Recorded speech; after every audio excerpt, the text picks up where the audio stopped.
Confident, confident, confident. I can be confident, confident, confident, confident. I can be confident at work.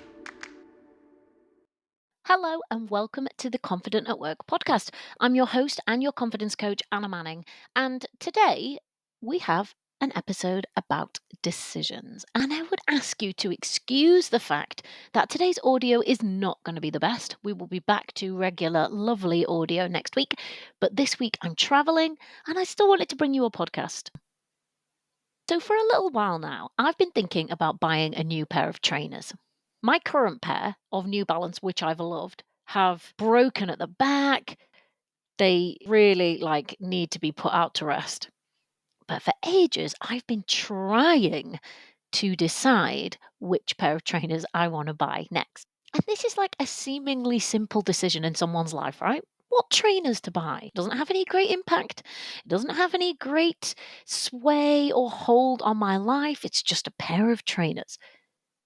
But it reminded me that sometimes making even seemingly simple decisions can be difficult. Because I'm a coach, I coach people fairly frequently who are trying to make a decision about something or multiple things, or who are struggling because they've got a load of backed up decisions that they haven't made and it's become overwhelming. And I've touched on this in episodes before, but I thought it was worth doing one whole episode about decisions, decision making, confident decision making. Because it's something that we have to do all the time. There are decisions to be made. What do you want to eat for breakfast? Where do you want to go? What do you want to do about this thing at work? What should you do about this member of staff? Should you take this new job? From the minutiae of life, from the small things to the big things, decisions have an impact on your day, on your week, on your month, on your year, actually on your life. And some decisions are tiny and seemingly insignificant, like what trainers you should buy or what you should have for breakfast. And some decisions feel really big, like should you take this job? Should you go for this promotion? Should you move city? Should you move in with this person? Decisions have the power to take us in good directions, new directions, different directions.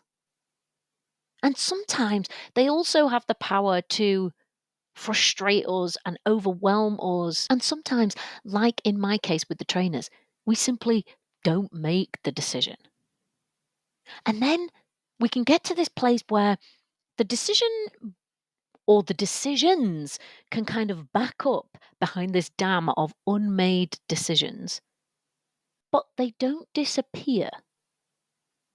So, whilst I'm thinking about buying these trainers, that decision never completely disappears from my mind. And when I wake up at 2 in the morning or just before I'm falling asleep at 11 o'clock, as I did last night, I start to think, I wonder what trainers I should get.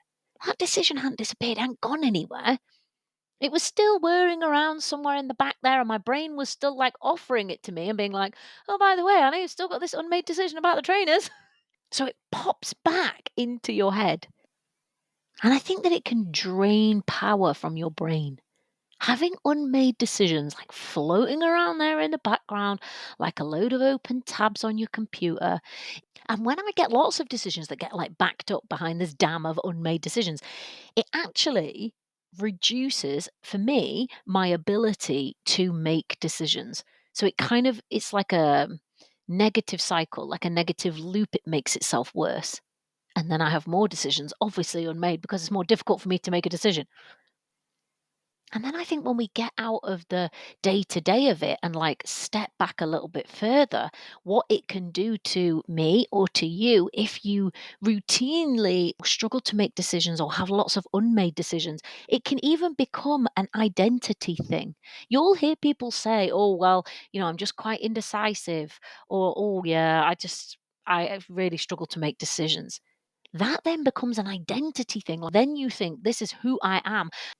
And then in turn, that identity thing, if that's you, has the power to then direct how comfortable you feel with making decisions, how good you feel about making decisions, the decisions you will make and will not make, the stuff that will get up behind the dam, and the whole thing continues.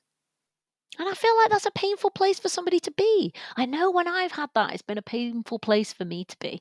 And when I coach people and they've got all of these unmade decisions, it always seems a painful place for them to be. They never seem to be enjoying it very much. The reason that they're talking to me about it is because they're like, oh, this is horrible. Like, help me get out of this. So I wanted to think of some examples of, from my own experience and from when I've coached clients, like, when does this happen? When does this become a problem? Making decisions, being decisive. And I thought of 4 different things.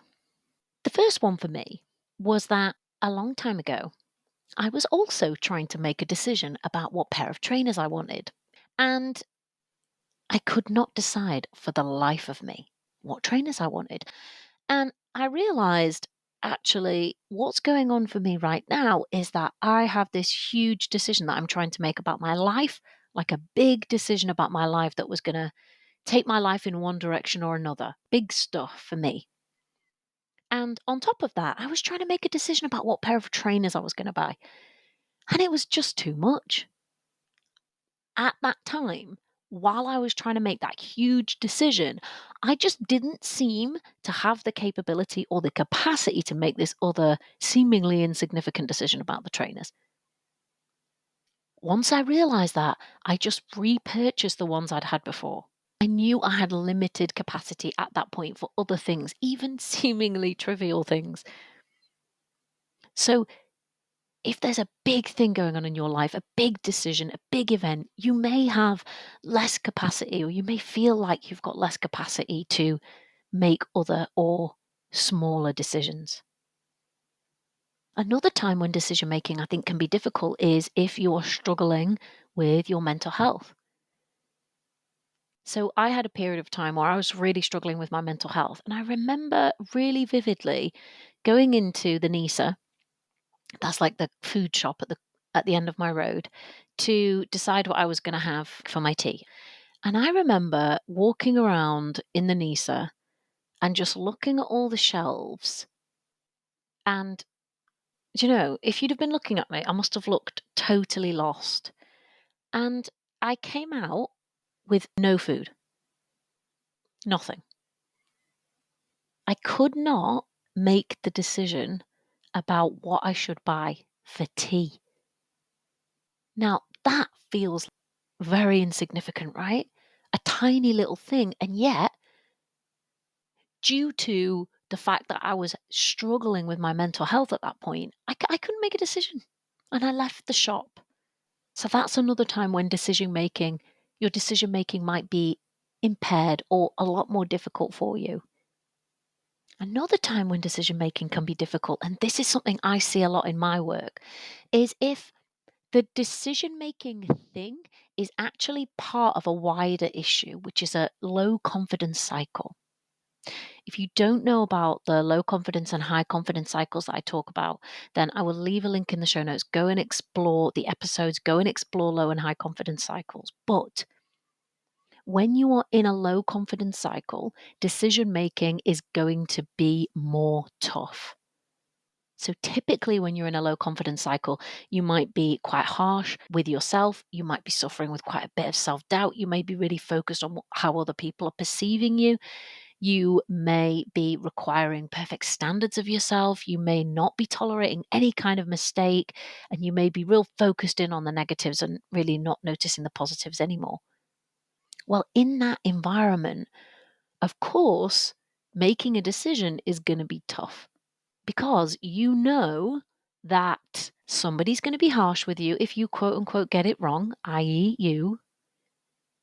You may be suffering with a lot of doubt, which brings up a lot of these are the options. Oh, these are the alternatives. Oh, I don't know about this. I don't know about that. I don't know about this, which erodes your ability and your capacity to make decisions. You may be holding yourself to completely impossible, perfect standards and telling yourself, well, there's a right decision and I need to figure it out and I don't know what it is. Or you may be not allowing of any mistakes at all and being like, well, you better make the right decision. And if you don't, it will not be tolerated. And you're like, well, I don't even know what the right decision is. I don't even know how I would know that. You may be really focused on the negatives where you're like, remember all those wrong decisions that you've made in the past. And here's the point that you've come to now because of that. right? And you may think all of this is helpful when you're thinking about decision making. You want to get it right. You want it to be perfect. You want it to be the right decision. You need to weigh all the options. Yeah, all of that could be a good thing. But when you're in a low confidence cycle, all of that actually just erodes your confidence. And in that place where you're in a low confidence cycle and your confidence is eroded, it's actually just really difficult to make a decision. And then the last one, sometimes you're just tired. Maybe there's no big life decision. Maybe you're not struggling with your mental health. Maybe you're not really in a low confidence cycle, but sometimes you're just tired. I remember being in one of my old jobs when I was a case manager, and I dealt with medical negligence claims, and I had like 200 claims, let's say. And usually I would say I'm pretty decisive when it comes to my work. Most cases, like I'll weigh the information, I'll see what needs to be done, but I'm quite decisive about what I think is right, the progress that the case needs to take, and the kind of steps that we're going to take next.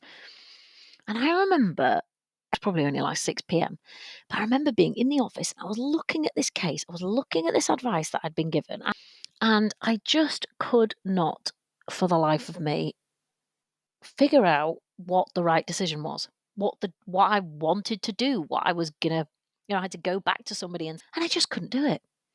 And I remember sitting there for ages, reading and rereading and thinking, I feel like I'm usually quite decisive. I just don't know what's going on here.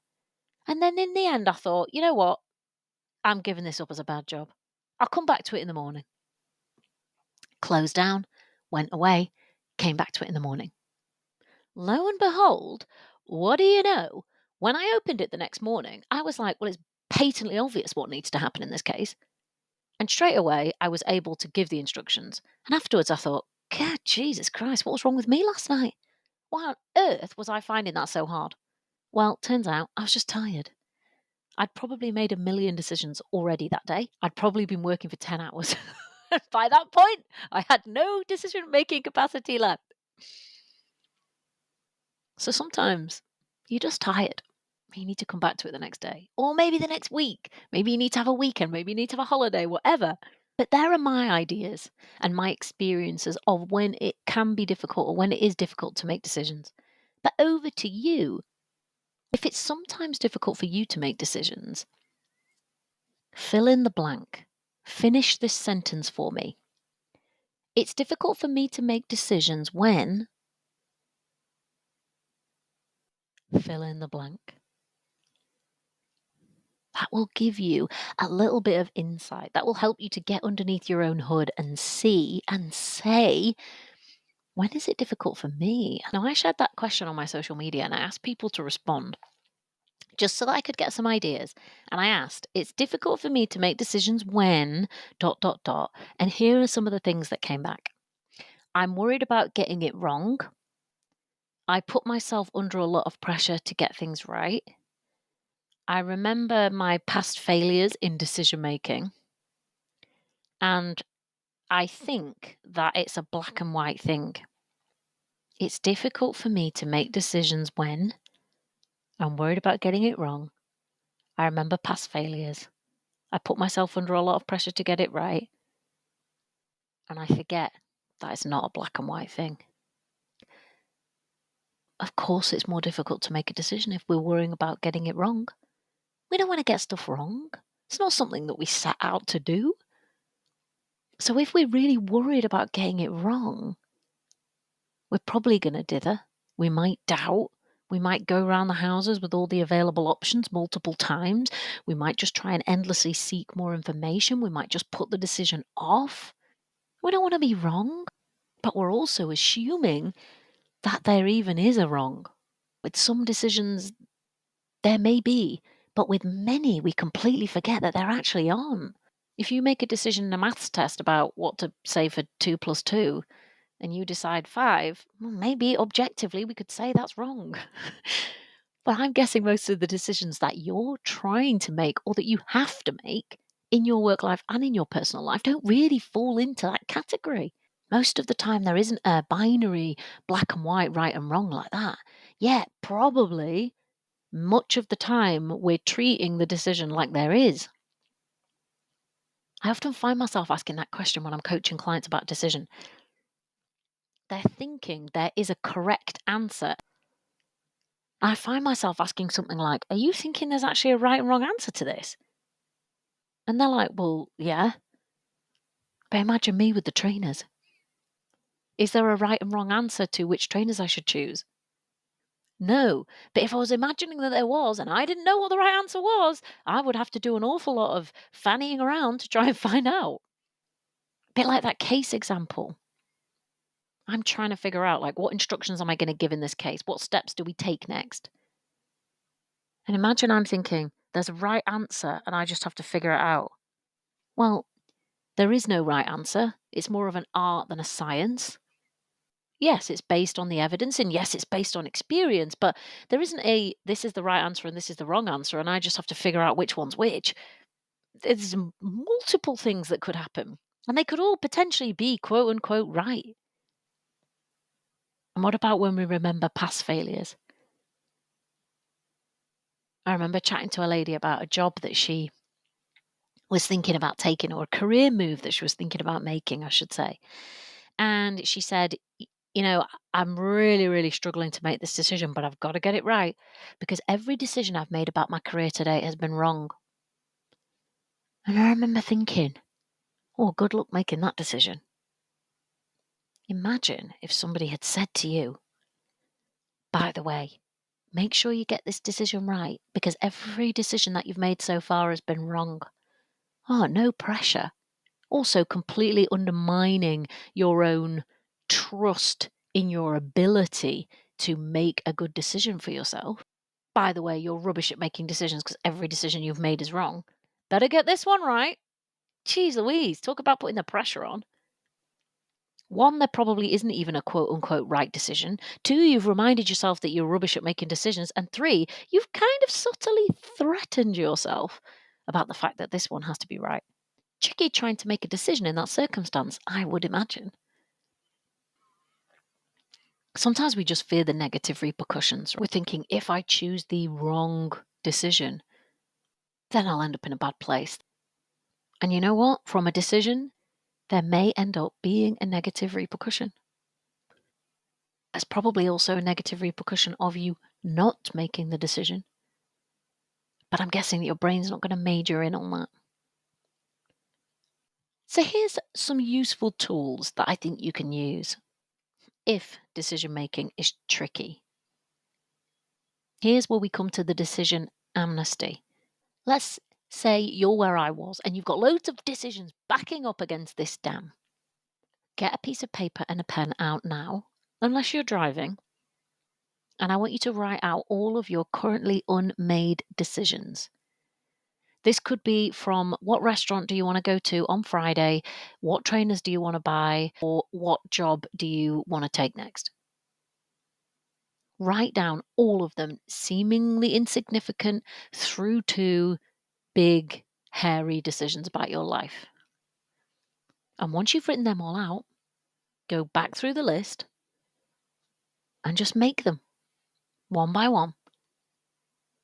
And if you cannot make the decision because you need more information, then write down the next step that you're going to take towards making that decision. That is the decision amnesty. I think I coined this phrase, but maybe I didn't. But that's the basic premise of the decision amnesty. And if you've got loads of decisions backed up, do this. You can also do this with other people. So let's say you've got loads of decisions within your team or within your board. Get them all out, get them on the table, and go through them one by one. It really helps to externalize it and provide yourself with a structured exercise to go through. And you will be surprised because my clients, when I make them do this, I offer them this exercise. And they're always surprised at how many of those decisions they can actually make and how much better they feel when they do. So try a decision amnesty. The next tool that I think can be useful is to forget the decision for a minute and focus on how you would make the decision. So I was coaching someone on this recently. There were two options, so they thought, a right and a wrong. Well, we have to challenge that first, right? Because there probably isn't a right and a wrong. There are just two decisions that you could make. But once we were over that bit, we actually moved away from thinking about trying to determine which one was right. And instead, we looked at how would they go about making the decision. It was a completely different way around, but it flipped the script enough and got their brain into a completely different place that allowed them to plot out what was important to them in making this decision. What was important to them in their life. They left that call without having made a decision, but they said they were confident to know how they were going to make that decision. That was a win for me.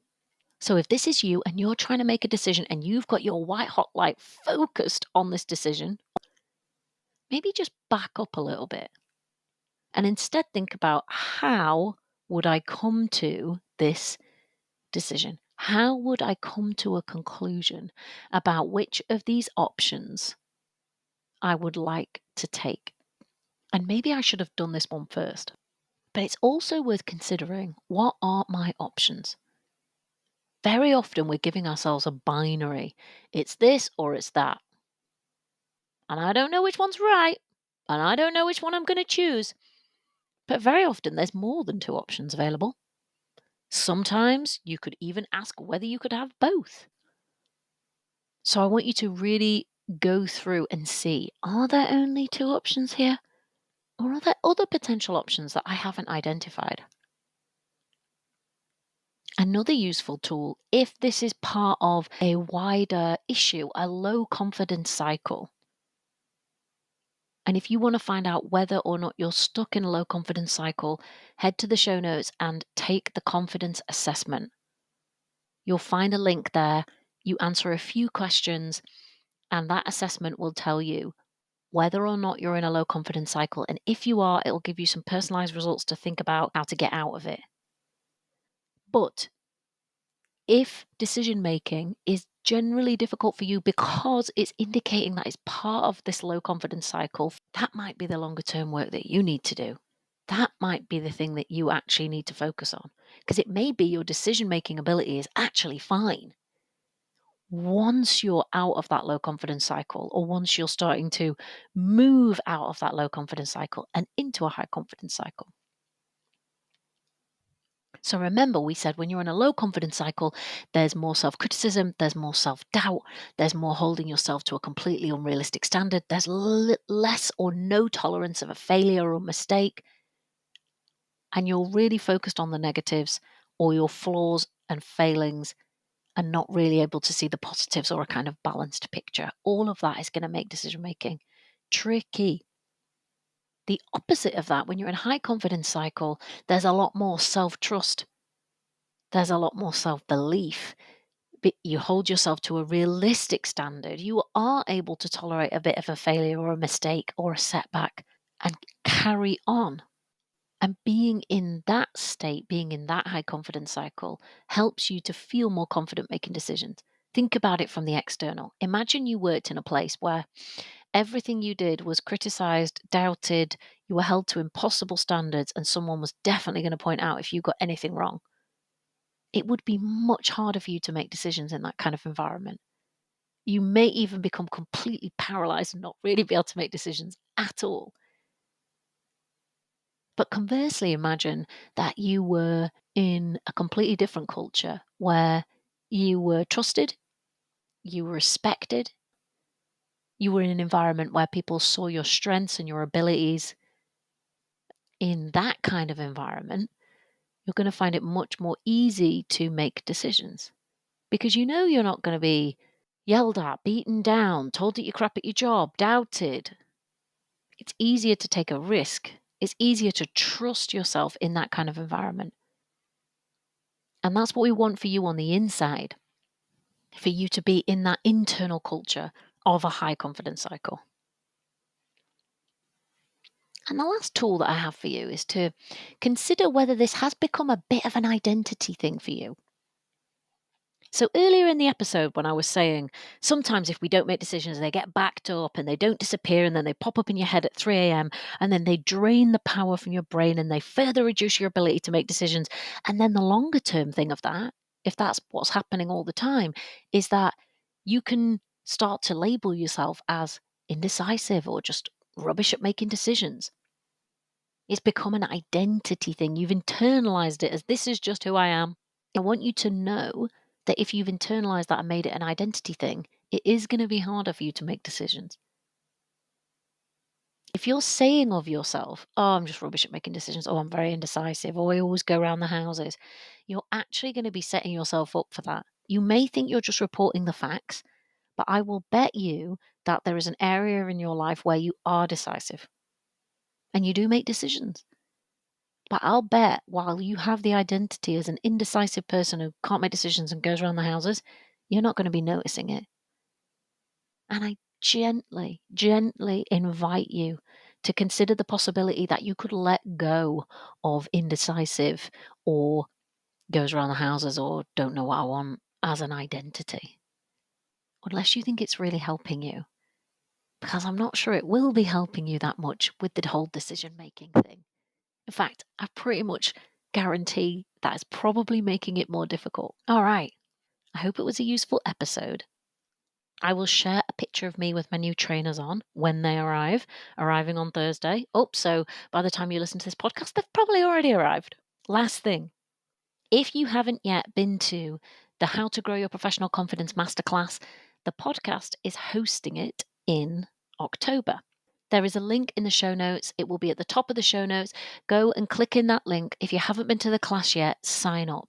That class, whether you come live or get the replay in your inbox, takes the podcast and the stuff you learn on the podcast, and in just 60 minutes, it'll show you everything you need to do to start growing your professional confidence.